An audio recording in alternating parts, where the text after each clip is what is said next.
China जब देखो लड़ता झगड़ता रहता है, कभी कहीं अटैक करता है, कभी कहीं, पता है ना तुम्हें, ये पूरी दुनिया में अपना प्रभुत्व कहीं ना कहीं कोशिश कर रहा है कि मैं नंबर 1 बन जाऊं। इस पूरी दुनिया में जब ये पेंडेमिक आया तो उससे पहले 2019 तक अमेरिका नंबर 1 कंट्री था। पिछले कई सालों से ग्रोथ रेट लगातार ग्राफ बहुत आगे।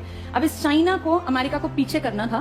बहुत लोगों का ये मानना है कि पेंडेमिक में कहीं ना कहीं चाइना का बहुत बड़ा हाथ था। एग्जैक्टली किसी को नहीं पता, पर पेंडेमिक का सबसे तगड़ा नुकसान जो झेला है वो किस देश ने? अमेरिका। आप कभी डेथ रेट का चार्ट निकाल के देखना, गूगल पर है, सबसे ज्यादा लोग कहां के मरे हैं? हम जैसे ना वैसे ही दुखी होते रहे, चीन हमारा दुश्मन। चीन को कोई मतलब नहीं छोटे मोटे देशों से, वो बस ये कर सकता है कि कब्जा करने के लिए हमसे लड़े, बाकी चीन और हमारा मुकाबला नहीं है। ये कड़वी सच्चाई है। आपके देश की सरकारें बेवकूफ बनाने के लिए कहती हैं कि चीन हमारा ऐसा दुश्मन, चीन ये। चीन को इंडिया से कोई मतलब नहीं। वो जानता है कि आप उसके सामने टेक्नोलॉजिकली कहीं टिकेंगे ही नहीं। वो आपके ऊपर सिर्फ अटैक करके आपकी जमीन को हड़प सकता है, बाकी उसका और आपका कोई मुकाबला नहीं है किसी भी चीज में। उसने आपके देश के घर के अंदर इतनी जगह बना रखी है कि आप चाह के भी चीन का कुछ नहीं बिगाड़ सकते। हम पता कितने बेवकूफ, हमारा देश कितना पिछड़ा हुआ है। हमें जब दिवाली आती है तो कहते हैं कि ये लड़ियां मत लगाओ। ये कहां से आती है? तुम सबके घरों में जो कंघे इस्तेमाल होते हैं ना, ये कंघे भी चाइना के हैं।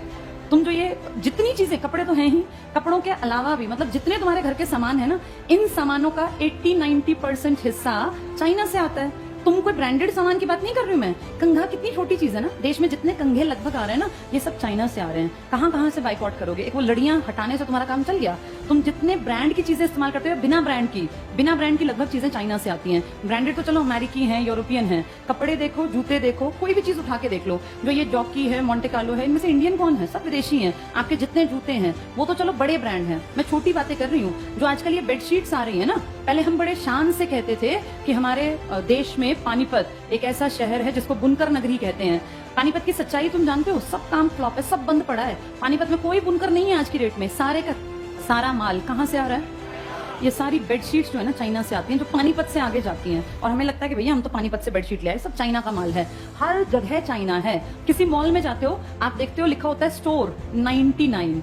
इसमें ज्यादातर माल किसका बिक रहा होता है? चाइना का। आपके घर में जितना प्लास्टिक है ना, उस प्लास्टिक का सबसे बड़ा जो मार्केट है आपका देश, वो आया कहां से है? चाइना। तो इसलिए ये लड़ियों वाली एक्टिंग करना हमारा देश बंद करे और असलियत देखे। हम इतने गरीब पता है क्यों होते जा रहे हैं? इंडिया ही क्यों गरीब हो रहा है? तुम आजकल देख रहे हो महंगाई कहां बढ़ गई। जो सामान पिछले साल 250-300 का था ना, वो इस साल में 400, 450, 500 का आने लग गया। ये पिछले एक साल में महंगाई कई गुना बढ़ गई। 100 रुपए, 50 हर चीज पे बढ़ गए। ऐसा क्या हो गया? ऐसी क्या दिक्कत आ गई? तुम्हारे देश में ना सबसे बड़ी बदहाली का कारण क्या है? सरकार जानबूझ के काम नहीं करना चाहती। तुम्हारी जो मैन्युफैक्चरिंग यूनिट है ना, ये धीरे धीरे धीरे करके बंद होती जा रही हैं। किसी देश को अगर सच में आगे बढ़ाना है ना, तो वहां मैन्युफैक्चरिंग यूनिट या बहुत सारी फैक्ट्रीज ये लगानी चाहिए, क्योंकि इनसे लोगों को रोजगार मिलता है। देश को आगे बढ़ाना है तो सर्विस सेक्टर बढ़ाना पड़ेगा, मैन्युफैक्चरिंग बढ़ानी पड़ेगी। तुम्हारे जितने अपने मैन्युफैक्चरिंग के स्टोर थे ना, जहां फैक्ट्री जहां बनता था, ये कंघे भी नहीं बनते हमसे। हड़प्पा वालों के टाइम पे कंघे हमारे पास थे, खुद बनाते थे, नाव बनाते थे। तुम आज सड़कों पे जितनी गाड़ियां देखते हो, देख रहे हो धीरे धीरे मारुति का परसेंटेज घट रहा है। पता है तुम्हें ये बात? पहले मारुति अकेली देश का एक बड़ा परसेंटेज, और मारुति अकेली नहीं थी। मारुति के साथ क्या था? सुजुकी कहाँ की है? जापान की। अब मारुति सुजुकी से ये हीरो होंडा, जापान की तो थी, हीरो मोटोकॉर्प्स जो बन गई है, उसने अपना शेयर वापस ले लिया। आप ये देखो, इसका पहले पूरे मार्केट पे धाक थी और हर घर में जो गाड़ी खड़ी होती थी वो मारुति की थी। धीरे धीरे अब गूगल कर लेना, इसका परसेंटेज पिछले 8 से 10 सालों में घट गया, नीचे आ गया। और अब बाकी जो ब्रांड है ना, इनका परसेंटेज धीरे धीरे बढ़ने लग गया। अब जितनी सड़क पे गाड़ी चलती है तो अलग अलग देखो, अलग अलग कंपनीज की हैं। तो ये सब चीजें जो बाहर से आ रही हैं, आप सोचो जूते ब्रांडेड पहनने लग गए, कपड़े बाहर के आने लग गए, आपकी कंघी भी बाहर की आ रही है। कितना सामान आपका बाहर से, यानी आपकी मैन्युफैक्चरिंग यूनिट बढ़ रही है या खत्म हो रही है? देश को आगे बढ़ाना है तो सबसे बेसिक है कि आपके पास कौन सी यूनिट लगी हुई हो? मैन्युफैक्चरिंग। और आपको ना चाइना ने इतने बड़े लेवल पे बेवकूफ बनाया हमारे देश को, हमें पता ही नहीं चला। आम आदमी इतना पढ़ा लिखा है नहीं। चाइना ने आपके देश में आज से एंट्री नहीं की। चाइना और आप इकट्ठे आगे बढ़ने लगे थे। इनफैक्ट NCERT की किताब में ये लिखा है, 1950 में हम और चाइना बराबर थे। वो हमसे बहुत आगे नहीं था। आप भी अच्छे देशों में थे, अच्छे इन द सेंस आपके अंदर कैलिबर था। 1950 से और आज हम 2022 में हैं। चाइना दुनिया का नंबर 1 देश है और भारत अपनी गरीबी से जूझ रहा है, भ्रष्टाचार से जूझ रहा है। भारत हर घटिया चीज में टॉप में रहता है, चाहे भ्रष्टाचार की लिस्ट बन ले या कोई इस तरह की लिस्ट, उसमें आप सबसे पीछे हो गए अच्छी लिस्ट में, और खराब लिस्ट में आप टॉप 5-7 में आ जाओगे। ये हमारे साथ से इतना आगे कैसे बढ़ा? इसने अपने यहाँ मैन्युफैक्चरिंग की ढेर यूनिट लगाई और इसने पता क्या किया? भारत जैसे देश को, जो ये जानता था कि मेरे बाद आबादी में सेकंड है, जैसे आबादी होना फायदा है या नुकसान है? कैसे फायदा है? नुकसान है। बचपन से पढ़ाया गया बढ़ती जनसंख्या क्या था, किस चीज का कारण बनी थी? बेरोजगारी का, प्रदूषण का। गलत पढ़ाया। बढ़ती जनसंख्या एक असेट है। असेट का मतलब समझते हो? क्या होता है असेट? असेट को मान लो पूंजी। अपने आप को देखो, तुम सब अगर नौकरी लग जाओ, मान लो तुम घर में 2 भाई बहन हो, 3 हो, तुम्हारे पिताजी कमाते हैं महीने के 50,000, आधों के 20,000 कमाते होंगे, कोई हो सकता है 10,000 का भी काम चलता हो, कोई बड़ी बात नहीं है, इतना ही है हमारे इंडियन घरों में। अब जिसके ये 2-3 बच्चे अगर नौकरी लग जाएं और ये तीनों, कोई 50,000 की नौकरी लग जाए, कोई 45,000 की और कोई 35,000 की, मुझे बताना इस आदमी जिसकी 20,000 तनख्वाह थी, इसके दोनों तीनों बच्चे इस जगह आके खड़े हो गए, ये इसके लिए बोझ है या ये असेट बन गए? तो पूरा भारत क्यों नहीं असेट बन सकता? ये चाइना 1950 में हमारे बराबर था। आज आप जब मेडल्स की लिस्ट देखते हैं तो हर चीज में ये आगे है, टेक्नोलॉजी में, सामान में। आपको पता है ना, जो ये ओलंपिक हुए थे इसमें भी टॉप में था, पता है ये बात तुम्हें? अमेरिका, चाइना टक्कर लेता है, सारे ताकतवर देश, और आप सबसे नीचे की लिस्ट में। तो भला हो लास्ट डे जो ये 7 अगस्त को बेचारे नीरज चोपड़ा की मेहनत रंग ला गई, नहीं तो तुम्हारे देश में था ही क्या? गोल्ड तो 0 था हमारा। ये एक इकलौता जिसपे हम इतने चौड़े हुए घूमते हैं कि इंडिया तो पता नहीं क्या है। हम देखते किसको है? पड़ोसी पाकिस्तान, जिसका हमेशा टेली में 0 नंबर है। हम अमेरिका, चाइना को नहीं देखते। चाइना ने अपनी पूरी पॉपुलेशन को क्या बना दिया?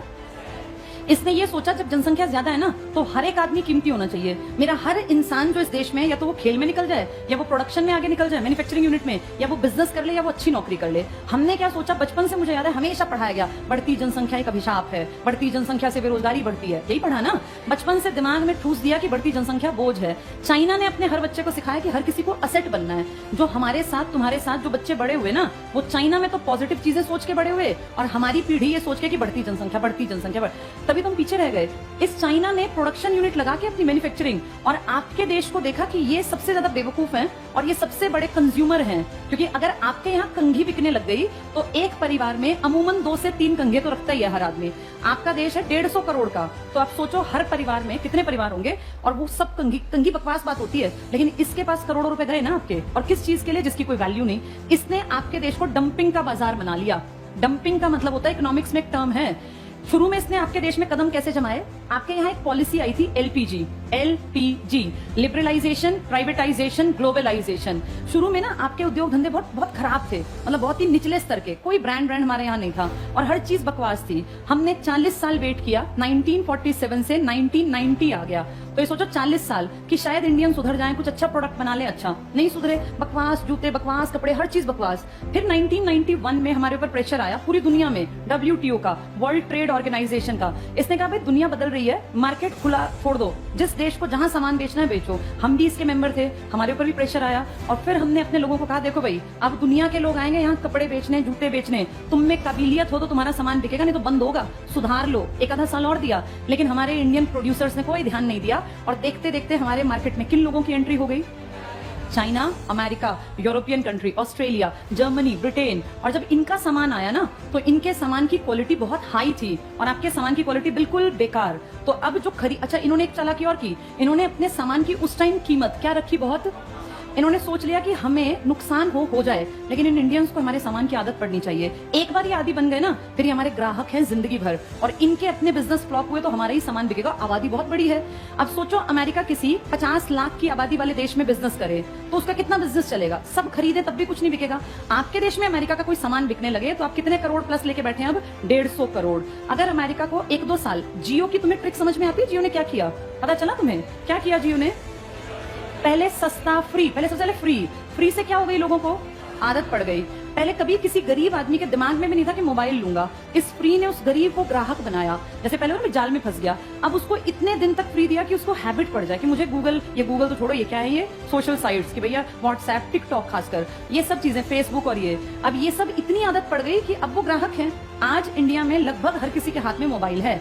अगर इसके दाम शुरू से महंगे रखे जाते या फ्री ना होता तो क्या कोई गुब्बारे बेचने वाला, रेहड़ी लगाने वाला, सब्जी बेचने वाला मोबाइल लेता? कोई ना लेता। ये फ्री की आदत से ग्राहक बन गए। ऐसे ही चाइना ने आपको किया। चाइना ने डंपिंग किया आपके देश में। सस्ता सामान 99, 35, मुझे ध्यान है जब मैं छोटी थी, 35 रुपए में कुछ भी सामान ले जाओ घर का, तो लोग इतने पागल हुए, 35 रुपए में, और सच में 35 में सामान देता था। तुम सोचते ऐसा क्यों करता है ये? बड़े होकर जब इकोनॉमिक्स पढ़ी तो समझ में आया कि ये कुछ साल तक इसने अगर करोड़ों रुपए वेस्ट कर भी दिए तो क्या फर्क पड़ा? इसने क्या कर दिया अपने सामान को? यहाँ बनाता, आपके यहाँ फेंक जाता कि चलो जितने बिके बिक जाए, फिर बनाता, उसकी यूनिट चलती रही, आपके यहाँ सामान की आपको आदत पड़ गई, धीरे धीरे आपके सामान जो बनते थे ये बंद होते चले गए और आप डिपेंड हो गए चाइनीज मार्केट पर। और आज ये हालत है कि ना आपका पानीपत का कपड़ा कहीं जाता और ना आपके देश में कंघे बनते, सब ब्रांडेड है। धीरे धीरे करके आपकी सारी मैन्युफैक्चरिंग खत्म। देश आगे बढ़ने के लिए कौन सा सेक्टर जरूरी है?